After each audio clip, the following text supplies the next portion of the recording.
А что я буду говорить? Ну что-нибудь скажите. Так, Чем ты недоволен? ну что ты, как это, Юля?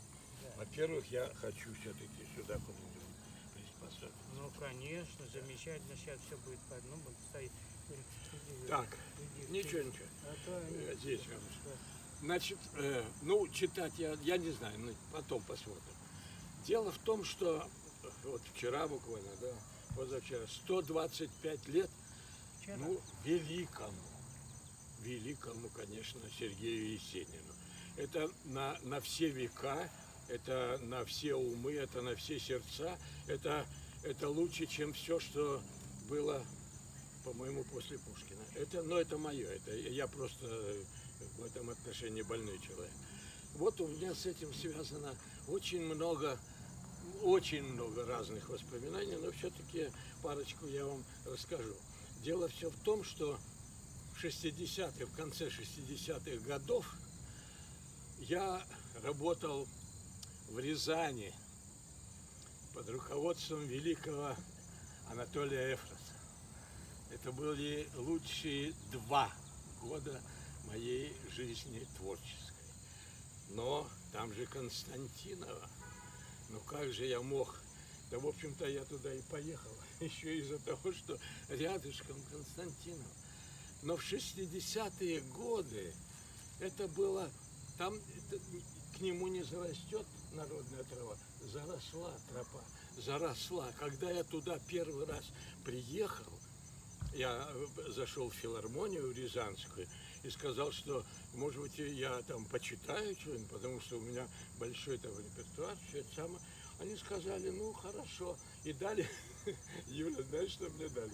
И дали эти талоны общества знания. Понятно. Чтобы куда-то я пришел, показал их, они там расписались, и это будет 40 там рублей, ну, по тому времени. Вот так, вот. И я приехал на Рязанщину.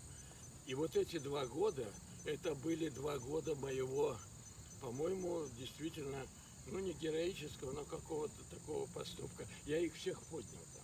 Я всех руководителей, я столько там, я приходил к председателю колхоза, который смотрит, у него уборка урожая.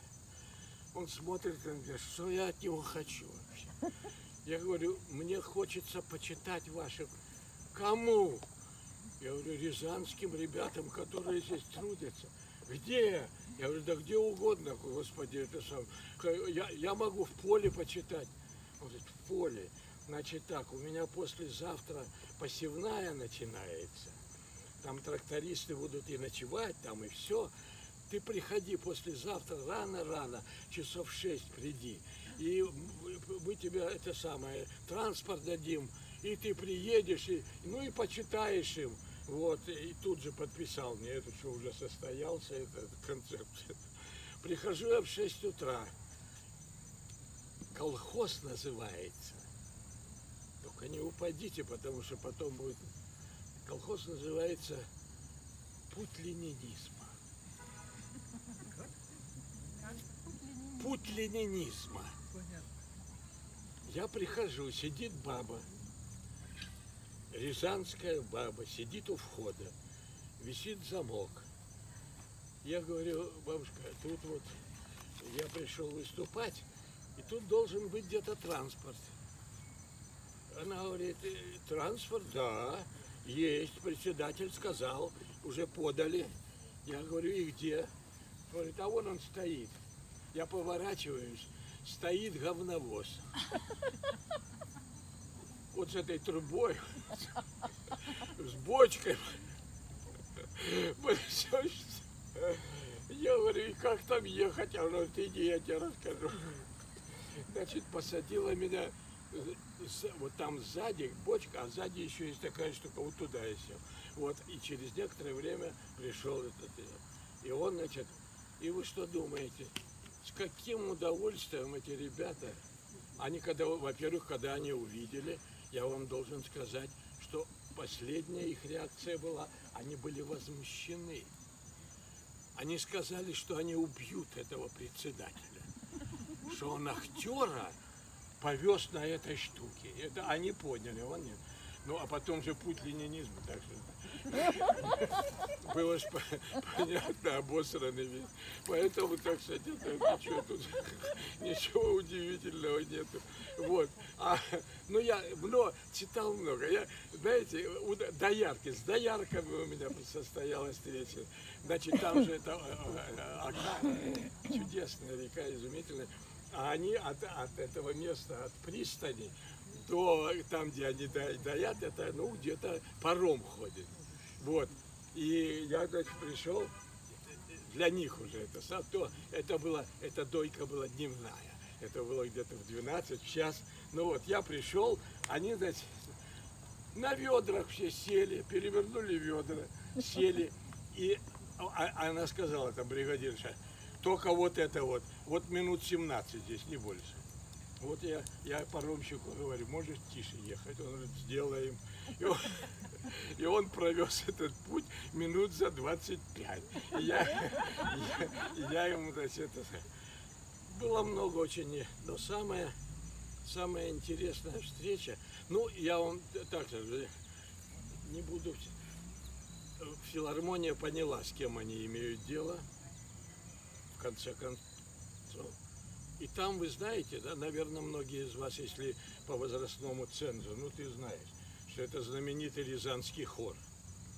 Это же был, это вот один из самых, это там, Пятницкого, там еще, а это Рязанский хор. Так вот, я вел концерт этого Рязанского хора в течение этих 1,5 там лет, которые я был. Ну, это было незабываемо.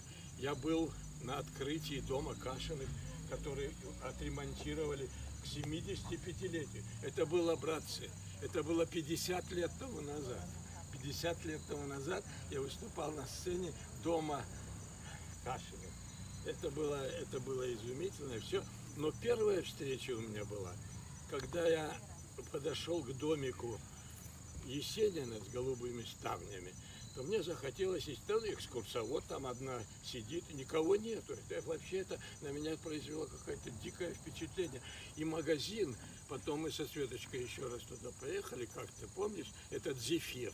Этим «Зефиром» можно было убивать всех агрессоров, которые есть в мире. И все, больше ничего не было в магазине, только «Зефир». Это в Константиново. Вот. И я решил, я узнал, где живет, а жива была Шура, сестра Шура. Ах, как много на свете кошек. Ну, это тоже выдающееся, в общем-то, лицо в жизни Есенина и вообще в того времени литературе. Вот. И я подошел к тому месту, к огороду, когда она морковку полола. Морковку закрыть сюда, это самое, косынка, все это самое. Я спросил, как я могу увидеть Александру Есенину. Она сказала, это я. И я ей немножечко рассказал о себе, чуть-чуть. Вот так вот мы стояли, она по ту сторону, я по эту сторону. И кончилось все это тем, что я сестре Шуре Есениной читал его стихи. И когда это кончилось, то она взяла вот это, все, что у нее было, потому что в то время не очень баловали этими самыми изображениями Есенина. Вот. И написала Александра Есенина 29.08.69 года Константинова. Это самое дорогое, кроме Светочки моей. Самое дорогое, что есть у меня в моем доме, поверьте мне, потому что это совершенно потрясающее явление, и поэтому, Юрий, помнишь, когда все началось только с моим театром, все это самое, мы же первое что сделали? Вечер Есенина. Да, конечно, я Ну помню. вот, и это поэтому. Так что очень много, ну вообще можно... Ты еще Да. читал в Вашингтоне в центре, в этом культурном, Да, в культурном. Есенина. Да, Я да. должен был читать, ты меня отодвинул и прочел. Да, Я хорошо это помню. я не помню. Ну вот, так Это что не важно, да, это не можно упрек, было бы, это можно было было бы замечательно. говорить очень много, но уже все, потому что очень, ну уже хватит. Я думаю, что я только единственное, что Юнка, Что ты сейчас я, хочешь? да, я сейчас возьму вот эту книжечку. Это я беру, я вот Ага. это беру. Я беру. Это трехтомник. Что он у меня взял? Что Впервые Это его, мой- дедуль. Это мой трехтомник. Жлоб уже. Ну, вот, это- ну а если бы взял? Ну, что? я должен просто зафиксировать. А, Взял и хорошо. взял. Хорошо. Когда я буду уже искать с утра до вечера, оказывается, это у тебя. Вы же мужчины 90-летние, не женщины.